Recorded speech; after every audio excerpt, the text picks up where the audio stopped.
কলিযুগের শেষ দিন ভবিষ্যৎ পুরাণের আলোকে এক বাস্তবসম্মত চিত্র। রাত তখন গভীর, আকাশের সমস্ত তারা যেন নিভে গেছে বহু আগেই। মানুষের চোখে তারা দৃশ্যমান হলেও তাদের আলোতে আর সেই প্রাণ নেই। পৃথিবীর তাপমাত্রা অস্বাভাবিক উষ্ণ, বাতাসে এক অদ্ভুত ক্লান্তি, যেন প্রকৃতি দীর্ঘ এক শ্বাস টেনে এখন বিশ্রামের আকুতি জানাচ্ছে। সময়ের ঘড়ি তখন কলিযুগের অন্তিম প্রান্তে এসে দাঁড়িয়েছে, যে মুহূর্তের কথা বহু পুরাণ, বহু ঋষি, বহু সংস্কৃত শ্লোকে ইঙ্গিত দেওয়া হয়েছে। ভবিষ্যৎ পুরাণে বলা আছে, কলিযুগের অন্তিম পর্বে মানুষের নৈতিকতা এতটা অবনতি ঘটবে যে সত্য, শীল, করুণা, সদাচার এসব শব্দ প্রায় লুপ্তপ্রায় হয়ে যাবে, এবং সত্যি শেষ দিনের ভোর থেকে মানুষের আচরণে সেটা স্পষ্ট। শহরের ভাঙা রাস্তায় মানুষ দলে দলে ছুটছে, কিন্তু গন্তব্য নেই। কেউ খাবারের সন্ধানে, কেউ নিরাপত্তার খোঁজে, আবার কেউ শুধু নিজের অস্তিত্ব টিকিয়ে রাখার মরিয়া চেষ্টায়। মানুষের চোখে আর মানুষের প্রতি কোনো মমতা নেই। সম্পর্কগুলো ভেঙে গেছে আগের শতাব্দীগুলোতেই। এখন কেবল তাড়না, ক্ষুধা, ভয় আর সংশয়ের দাসত্ব চলছে। কলিযুগের শেষ প্রান্তে প্রকৃতি বিদ্রোহ করবে, এ কথা ভবিষ্যৎ পুরাণে স্পষ্ট উল্লেখ আছে। সেই বিদ্রোহ আর কোনো সাধারণ দুর্যোগ নয়। শেষ দিনের সকালে ভূকম্পনের কম্পন অনুভূত হল গোটা উপমহাদেশে। মাটি যেন নিজের ভিত নাড়িয়ে দিল। নদীর পানি ছিল বিষাক্ত ও কাদায় ঘোলা, সেই পানিতে মাছ মরে ভেসে উঠছে। আকাশে অদ্ভুত রং, নীল, কমলা, লাল, ধূসর সব মিলিয়ে এক ধরনের অস্থির আলোর খেলা। বিজ্ঞানীরা যে উপগ্রহগুলো দিয়ে পৃথিবী পর্যবেক্ষণ করতেন, সেগুলোর বহু আগেই যোগাযোগ ছিন্ন হয়েছে। ফলে আকাশে যা ঘটছে তার কোনো ব্যাখ্যা কেউ দিতে পারছে না। বিকেলের দিকে সূর্য অস্বাভাবিকভাবে বড় হয়ে উঠল। সূর্যের উত্তাপ পৃথিবীকে এমনভাবে আঘাত করছিল যেন পৃথিবী আর তার দূরত্বের সীমানা হারিয়ে ফেলেছে। ভবিষ্যৎ পুরাণের বর্ণনায় বলা আছে, সূর্য তাপ দান করিবে 10 গুণ, ফলশ্রুতিতে পৃথিবীর তৃণলতা দগ্ধ হইবে। এদিনের দৃশ্য যেন সেই শ্লোকের বাস্তব রূপ। রাজ্য শাসনের অবক্ষয়ও কলিযুগের প্রধান লক্ষণ। শেষ দিনের সকালে মানুষের আশ্রয় নেওয়ার জায়গা আর নেই, কারণ কোনো রাষ্ট্র, কোনো সরকার, কোনো বিচার ব্যবস্থা তখন কার্যকর নেই। শহর জুড়ে অস্ত্রধারী দলে নেতৃত্বহীন গোষ্ঠী ঘুরে বেড়াচ্ছে। আত্মাহীন শাসকগণ বহু আগেই পালিয়ে গেছে। ক্ষমতার লোভে ভরপুর মানুষ নিজেই নিজের শত্রু হয়ে উঠেছে। ভবিষ্যৎ পুরাণের ভাষায়, রাজারা হইবে চোর, চোরেরা হইবে রাজা, শূদ্র হইবে গুরু, গুরু হইবে লোভী।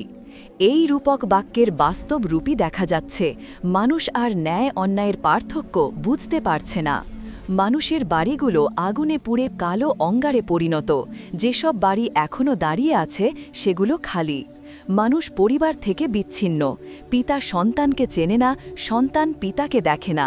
স্ত্রী স্বামীর সম্পর্ক কাগজে ছিল অনেক কাল, এখন সবাই একা। ভবিষ্যৎ পুরাণে বর্ণিত, স্ত্রী হইবে পতিকে ধিক্কার দানকারী, পুত্র হইবে পিতৃহন্তা। শেষ দিন মানসিক বিচ্ছিন্নতার এমন দৃষ্টান্তে ভরেছিল যে মানুষ আর মানুষকে নিজের বলে মনে করতে পারছিল না।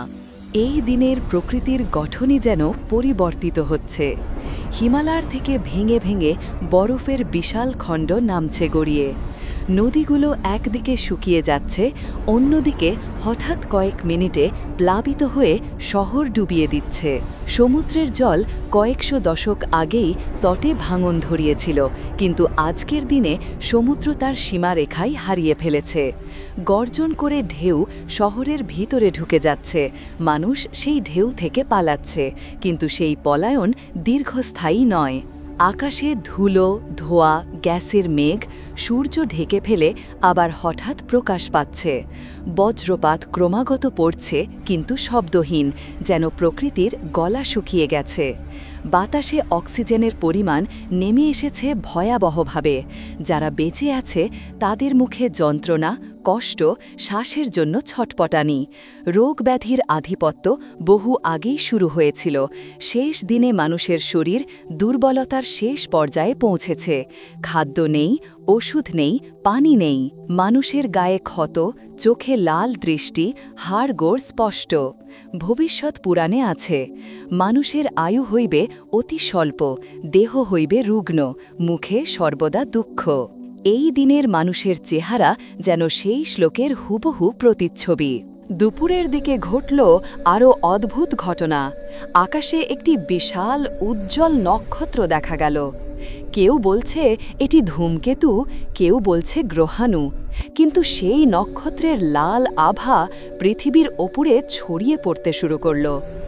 মানুষ ভয় পেয়ে আকাশের দিকে তাকাচ্ছে, কেউ হাঁটু গেড়ে বসে প্রার্থনা করছে, কেউ আবার খিলখিল করে হাসছে পাগলের মতো।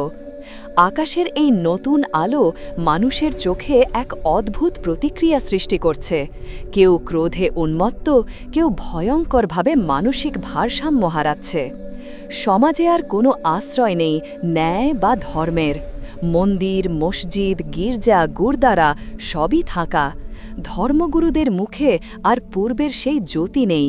যারা লোকজনকে পথ দেখাতো তারা নিজেরাই পথ হারিয়ে ফেলেছে। মানুষের হৃদয়ে করুণা লোপ পেয়েছে, কেউ কারোর জন্য থেমে নেই। রাস্তায় কেউ আহত অবস্থায় পড়ে আছে, কিন্তু কেউ তাকাচ্ছে না। মানুষের হৃদয় কলিযুগের শেষ দিনে এতটাই কঠিন হয়ে গেছে যে মানুষ প্রাণদণ্ডে আক্রান্ত হলেও অন্য মানুষ তাকে দেখেও ফিরিয়ে নিচ্ছে। গোধূলি লগ্নের সময় পৃথিবী যেন শেষবারের মতো হেঁপে ওঠে। ভয়াবহ ভূমিকম্প শুরু হল, মানুষ দৌড়াচ্ছে, ভবন ভেঙে পড়ছে, মাটি ফেটে যাচ্ছে। লাভা উঠছে মাটির নিচ থেকে।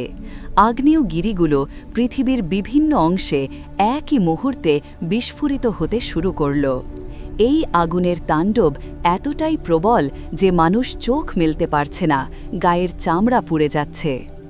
আকাশের রং রক্তের মতো লাল হয়ে উঠেছে, যেন পৃথিবী তার শেষ রক্তবিন্দু ঢেলে দিচ্ছে মহাশূন্যে।